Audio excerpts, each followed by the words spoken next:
Assalamualaikum warahmatullahi wabarakatuh. Apa kabarnya anak-anak semuanya? Semoga dalam keadaan sehat dan tetap semangat.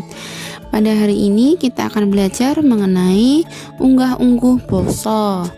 Jadi tata cara dalam berbicara atau berbahasa dalam bahasa Jawa. Nah, anak-anak, mari kita buka di buku paket halaman 49. Sudah ketemu anak-anak? Oke, kalau sudah ketemu, mari kita simak. Bocah-bocah saiki wis kelas 5, mula kudu gladhen srawung lan kudu bisa matur marang wong liya kanthi bener nganggo unggah-ungguh basa. Jadi anak-anak itu kan sekarang sudah kelas 5, jadi harus berlatih untuk bersosialisasi dan harus bisa berbicara kepada orang lain yang betul, yang benar, menggunakan unggah-ungguh basa, menggunakan tata cara berbahasa. Miturut ukarane unggah-ungguh basa Jawa kaperang dadi papat, yaiku menurut kalimatnya unggah-ungguh basa Jawa dibagi menjadi 4, yaitu yang pertama adalah ngoko lugu. Basa ngoko lugu digunakake dening, jadi bahasa ngoko lugu itu digunakan ketika A. Yen lagi ngunandika, ketika lagi berbicara. B. Sepodo sing rumaket utawa kanca raket. Jadi basa lugu itu juga digunakan ketika berbicara dengan teman dekat. C. Wong tuwa marang wong enom utawa anak-anake. Basa ngoko lugu juga digunakan berbicara orang tua kepada orang yang lebih muda atau kepada anak-anaknya. Yang D. Bapak utawa ibu guru karo muridé. Jadi basa ngoko lugu juga digunakan ketika bapak atau ibu guru kepada muridnya, ketika berbicara kepada muridnya, ketika menjelaskan kepada muridnya. Kemudian yang E. Bendoro karo rewangi. Jadi basa ngoko lugu itu digunakan oleh majikan kepada pembantunya ya, atau karyawannya, seperti itu. Titikane basa ngoko lugu. Titikane utawa kita bisa niteni. Niteni bahasa Indonesianya apa ya? Menjadi ciri khas dari basa ngoko lugu. Yang A. Tembung-tembunge ngoko kabeh. Jadi kata-katanya itu ngoko semua. Yang B. Wong sing guneman nyebut awake dhewe aku. Jadi orang yang berbicara menyebut dirinya sendiri itu aku. Yang C. Wong sing diajak guneman nggunakake tembung kowe. Orang yang diajak berbicara itu menggunakan kata kowe. Tuladane utawa contone, opo awakmu sida nonton bal-balan. Terus yang B, kowe arep lunga menyang ngendi? Nah, disitu menggunakan kata kowe. Yang selanjutnya, kowe mengko apa sida teko ning omahku? Nah, disitu ada kata atau tembung kowe dan ku disitu yang menjadi ciri khas bahasa ngoko lugu. Yang kedua, ngoko alus utawa ngoko andap. Basa ngoko alus yaiku basa kang awujud tembunge ngoko karo tembung krama inggil. Ater-ater lan panambang tetep ngoko. Jadi basa ngoko alus itu bahasa yang kata-katanya itu ada kata ngoko dan ada kata krama inggil. Basa ngoko alus digunakake dening bahasa ngoko alus digunakan ketika A. Wong tua marang wong enom sing diajeni. Orang tua kepada orang muda yang dihormati. B. Wong kekancan sing wis rumaket, orang berteman yang sudah cukup dekat. C. Guru marang muridnya sing wis umah-umah, guru kepada muridnya yang sudah berkeluarga. Yang D. Ibu marang bapak ing omah, jadi ibu kepada ayah ya di rumah. Yang E. Konco karo konco sing suwe ora ketemu padha pengen ngormati, jadi yang E itu sesama teman yang lama tidak berjumpa dan ingin menghormati. Titikane utawa ciri khas basa ngoko alus yaitu tembung-tembunge ngoko kecampuran kromo inggil kanggo ngormati. Jadi kata-katanya itu ngoko tetapi ada dicampur kromo inggil untuk menghormati. Yang B. Wong sing guneman nyebutke awake dhewe aku.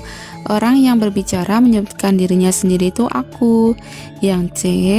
Wong sing diajak guneman gunakake tembung panjenengan. Jadi orang yang diajak bicara itu menggunakan kata panjenengan. Tuladane utawa contone, apa bapak sida mriksani bal-balan. Jadi bedanya sama yang ngoko lugu tadi ya, kalau di situ opo awakmu, tapi kalau yang di bawah ini opo bapak, jadi bahasake gitu. Kemudian panjenengan arep tindak ngendi, kalau tadi itu kowe, sekarang panjenengan. Kemudian garwane panjenengan nyambut gawe ngendi, ya menggunakan kata panjenengan lagi. Bagaimana anak-anakku sekalian, dari ngoko lugu dan ngoko alus ada pertanyaan? Kalau ada silahkan dicatat, nanti bisa WA ke Ustazah. Kalau tidak ada, mari kita lanjut ke kromo lugu. Kalau tadi ngoko lugu ya, sekarang kromo lugu. Diingat-ingat, berbeda ya nak. Kromo lugu yaiku basa kang awujud tembunge kromo kabeh. Jadi semuanya itu kata kromo. Ater-ater dak, kok, lan, di, dadi, dipun. Panambang ane, dadi, ipun, lan panambang ake, dadi aken. Nah, basa kromo lugu digunakake dening basa kromo lugu ini digunakan ketika kenalan anyar ing ngendi papan. Jadi kita berkenalan dengan orang lain di tempat manapun gitu. Yang B. Konco karo konco sing durung akrab, jadi sesama teman yang belum akrab. Kalau tadi kan yang nomor 1 dan 2 itu sesama teman yang sudah akrab ya. Kalau yang kromo lugu ini sesama teman yang belum akrab. Tuladane atau contone, aku tilem wonten kamaripun simbah. Nah, di situ ada kamaripun, merupakan panambang ya, ada panambang ipunnya. Nah, itu merupakan kromo lugu. Jadi aku tilem wonten kamaripun simbah, itu semuanya adalah tembung kromo atau kata-kata kromo. Kemudian kancaku lunga dateng Surabaya nitih motor. Nah, itu juga menggunakan tembung kromo semuanya. Selanjutnya, Andi wau sanjang piyambakipun boten saged dugi. Nah, ada panambang ipun juga di situ yang menjadi titikane kromo lugu. Bagaimana anak-anak? Apakah sudah jelas? Kalau sudah, mari kita lanjut ke bagian yang keempat, kromo alus. Kromo alus yaiku basa kang tembunge kromo karo kromo inggil. Jadi kromo alus itu menggunakan kata-kata kromo dan kromo inggil. Ater-ater dak kok lan dadi dipun. Jadi sama ya dengan kromo lugu tadi. Panambange ane dadi ipun, panambang ake dadi aken.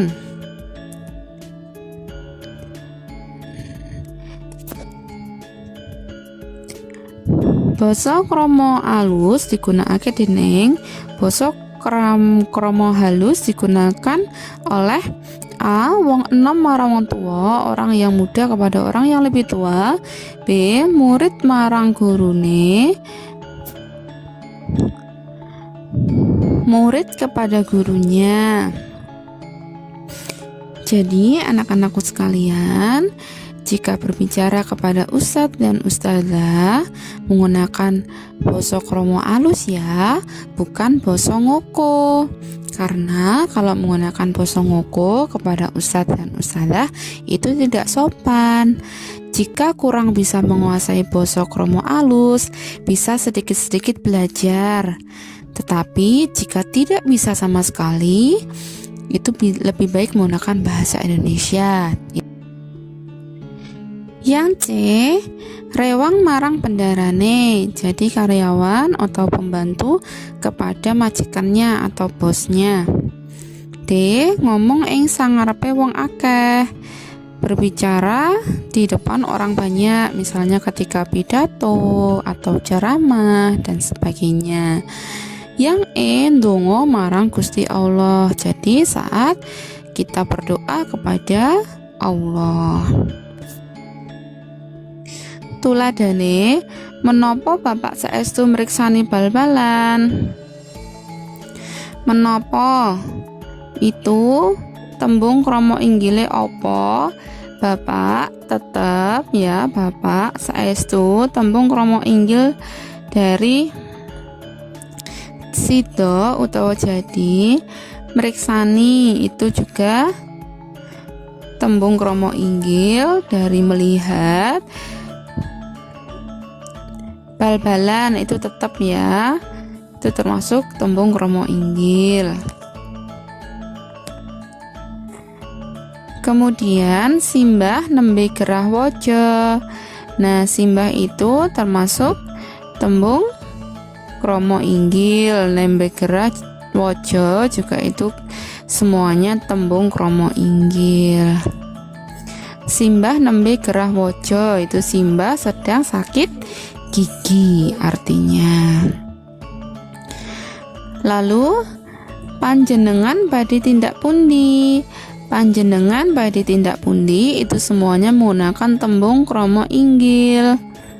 Panjenengan itu kamu, badhe itu mau, tindak pundi pergi kemana. Nah, artinya seperti itu anak-anak. Apakah anak-anak sudah jelas? Dari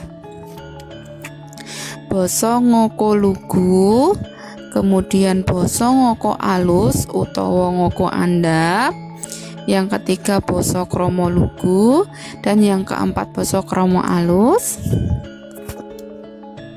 Alhamdulillah kalau sudah jelas mengenai keempat basa tersebut. Anak-anak, mari kita beralih ke pembahasan nulis aksara Jawa. Silakan buka buku paketnya di halaman 55. Patemon 4, ayo nggatekake nulis aksara Jawa. Namun sebelumnya anak-anakku sekalian, diharapkan anak-anak sudah hafal huruf-huruf Jawa dari Honocoroko, Dotosowolo, Podojoyonya, dan Mago Botongo. Bagaimana? Apakah anak-anak sudah hafal semuanya? Jika sudah hafal, alhamdulillah. Jika belum, silakan anak-anakku belajar lagi ya. Nah, mari kita bahas di buku paket halaman 55, Patemon 4, ayo nggatekake nulis aksara Jawa. Kita membahas tondo sigek. Apa itu tondo sigek? Tandha sigek ditulis ana ing pungkasaning tembung utawa pungkasaning ukara. Nah, tandha sigek itu seperti yang anak-anak lihat, tandanya itu seperti itu. Tandha sigek itu ditulis di akhir kata maupun akhir kalimat.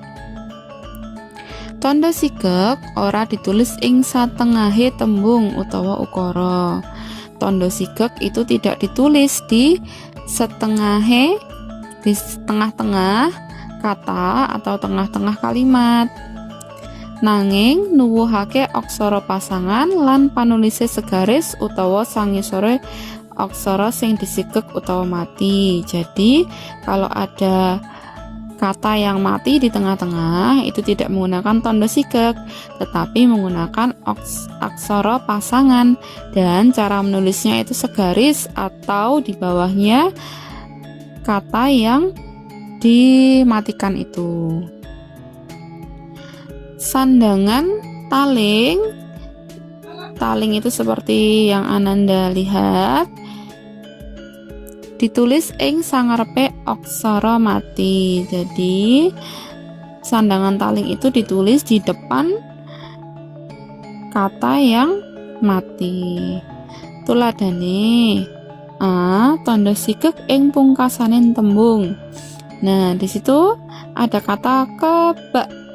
Nah, itu kanya itu dikasih tanda sigek, itu kan karena di akhir kata. Jadi cara mematikan kanya itu dikasih tanda sigek. Kemudian bapak. Nah, itu kanya juga menggunakan tanda sigek ya, mati. Mangan. Nah, itu aksara no-nya itu diberi tanda sigek supaya bisa jadi tembung mangan. Kalau tidak ada tanda sigeknya itu jadi tembung mangano. Gimana anak-anakku sekalian, apakah sudah jelas mengenai tanda sigek ing pungkasaning tembung? Kalau sudah jelas, mari kita ke yang B. Tanda sigek ing pungkasaning ukara. Contone bapak tindak pekan. Jadi di awal kalimat itu ada tanda yang dua seperti itu ya. Nah, kita cari mana yang mati dulu. Yang mati adalah ko di bapak itu ya, yang belakang. Tindak yang mati huruf no, dan ka lagi. Pekan yang mati huruf no. Jadi tulisannya bapak, pasangan to-nya di bawah. Tindak itu pasangan do-nya juga di bawah.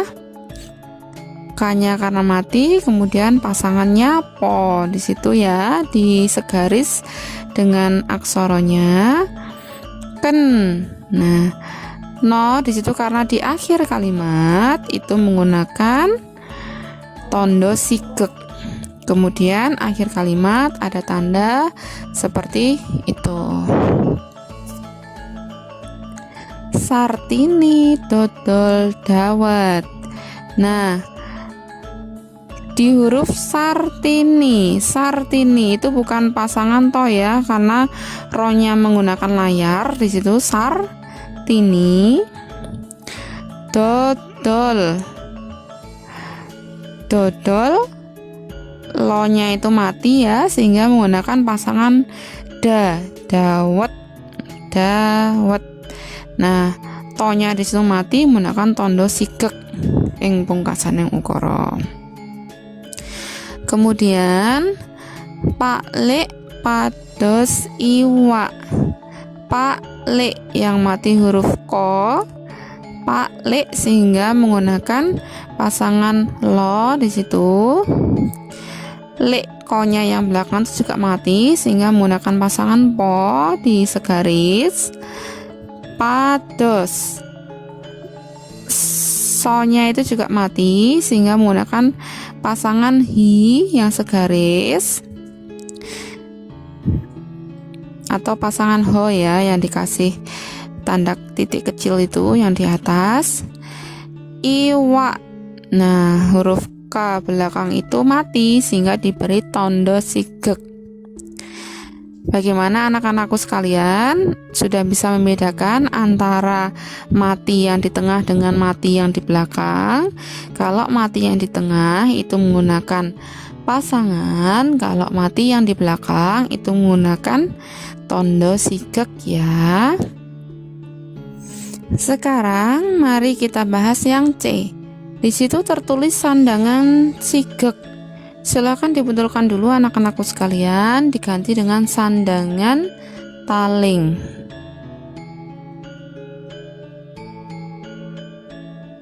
Bagaimana? Sudah dibetulkan? Oke, lanjut. Sandangan taling ditulis ono ngarepe aksara mati. Contohnya bapak nih. Nah, di situ kan ada sandangan taling ya dari kata ne di situ, sehingga tulisannya adalah bo, po, kemudian ko, terus pasangan no. Nah, di depan huruf ko di situ ada sandangan taling. Jadi sandangan talingnya ditaruh di situ sehingga bacanya bapak nih. Kemudian lalu ke plae. Di situ ada dua huruf yang mati, yaitu huruf po dan huruf ko. Jadi tulisannya ke mo, bawahnya ada pasangan lo ke. Nah, karena ko-nya itu juga mati, sehingga sandangan talingnya itu ditaruh di depan huruf ko. Bagaimana anak-anakku sekalian? Apakah sudah jelas? Alhamdulillah kalau sudah jelas. Nah, sekarang giliran tugas anak-anakku sekalian. Tetap semangat mengerjakan tugas ya. Silahkan kerjakan di halaman 51. Ayo Gladen, perhatikan yang dikerjakan A, B, C, D. A, B, C, D. Yang E tidak usah dikerjakan ya. Kemudian silakan buka di halaman 56. Ayo Gladen, yang dikerjakan nomor 2 dan nomor 3. Nomor 2 itu ada A, B, C, D, dan nomor 3 itu ada A, B, C, D, E, F, G. Nah, yang nomor 3 itu kalian tulis huruf latinnya saja ya. Tetap semangat ya anak-anak dalam mengerjakan soal. Kurangi mengeluh, Ustazah kok soalnya banyak ya. Soalnya hanya 15 anak-anakku semuanya. Semoga Allah memudahkan kalian mengerjakan soal. Ustazah yakin kalian anak yang kuat, anak yang cerdas, anak yang pandai, anak yang rajin. Jadi Ustazah yakin kalian bisa mengerjakan soal-soal berikut. Dan soal-soal itu untuk kalian sendiri anak-anakku, supaya kalian bisa ingat kata Imam Syafi'i ya. Jika kamu tidak dapat menahan lelahnya belajar, maka kamu harus sanggup menahan perihnya kebodohan. Oke? Tetap sehat, tetap semangat. Kita berdoa semoga corona ini segera berlalu ya anak-anakku, sehingga kita bisa bertemu dalam lain kesempatan. Ustazah akhiri, wassalamualaikum warahmatullahi wabarakatuh.